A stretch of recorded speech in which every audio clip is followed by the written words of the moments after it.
Պետրոս մի բան հարցնեմ էլի քեզ։ Քու զայլեն սրանից չի գնաց է։ Արա որ էլի գոնե մի քիչ խելոք մի միտք ասած լինի, մի նենց ուշագրավ բան ասած լինի, մի ասես մարդ հա, ասես կրթություն ստացե, սենց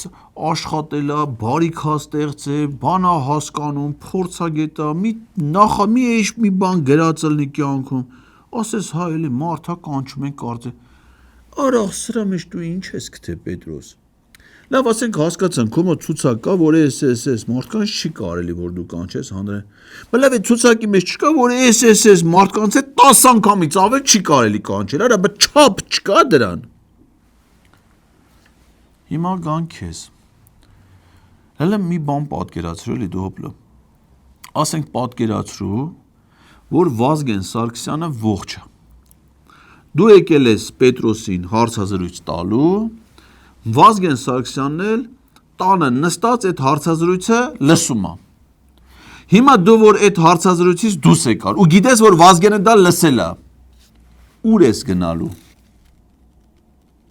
Տուն կեթաս այդ ժամանակ, եթե իմանաս Վազգենը տանը նստած, այդ քո հարցը, այն ինչ որ դու Պետրոսին ասել ես, էդի Վազգեն Սարգսյանը լսել է։ Դրանից հետո դու կեթաս տուն, կեթայիր տուն։ Բայց լավ ասենք որ գնայիր։ Ինչ էր լելու դրանից հետո քո հետ։ Ու մենակ քեզ չեմ ասում, ասենք այդ ովքեր որ հիմա այդում են Վազգեն Սարգսյանի գերեզմանին ծաղիկ են դնում։ Նիկոլ Փաշինյան, Վահագն Խաչատուրյան, Ալեն Սիմոնյան, Սուրեն Պապիկյան։ Ասենք դրանք այդում են Վազգենը չկա, արխային ծաղիկ դնում են։ Բայց չեն մտածում, ասենք դու էլ հետն չեք մտածում, ասենք որ մի օր ալելու, որ դուք էթալու եք, չէ՞ Վազգենի մոտ։ Բայց այդ վաղտ ինչ եք անելու դու, հա։